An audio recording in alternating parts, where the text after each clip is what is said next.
Mairose.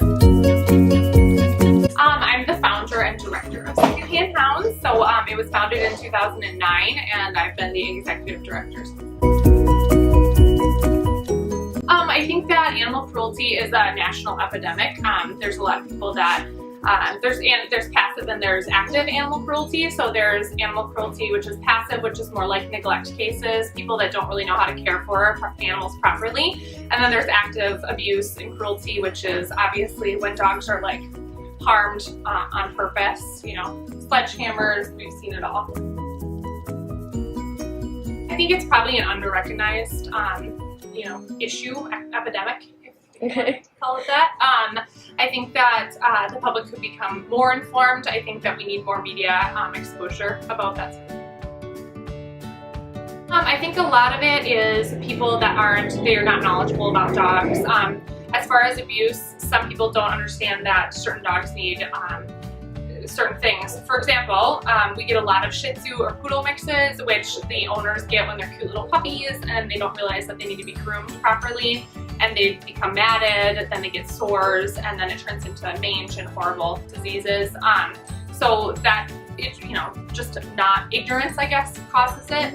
And then as far as surrender, we get a lot of dogs surrendered either because somebody else steps into abuse cases, or people just can't handle the dog that they decided to adopt or buy. I would say probably Lyle. He was a big golden retriever mix that came to rescue 6 or 8 months ago, and he had been left out to fend for himself, and he actually had his whole nose had been eaten by flies and his ears had been eaten off as well, and he was also super emaciated, and it's really sad. It took us 6 months to get him to a point where he was healthy, and he has ill effects lasting for, he'll be on medicine for the rest of his life because of that neglect. About abuse and cruelty, I think that we need stronger laws in place. I think we need more education, especially for children and kids. You know, they're the future generation, which is going to help us really stop it in its tracks. And I think a lot of people just aren't educated about it. So I think education is huge.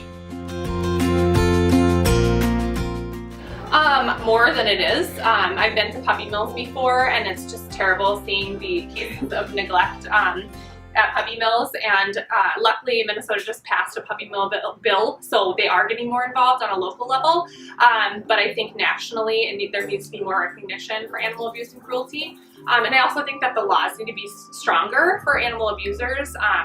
Right now a lot of people can actually even adopt an animal again or buy an animal after they've had cases of abuse, and that should never be the case. I think getting involved in local humane societies and animal rescues is great. I think it's really important for kids to get involved and adults to get involved. I think that you can do anything from donating used toys and bedding for these dogs to donating money to donating your time. I think that's huge. And I also think that in general we just need to help educate people about these cases of abuse and neglect, because without education people aren't going to know how they get help.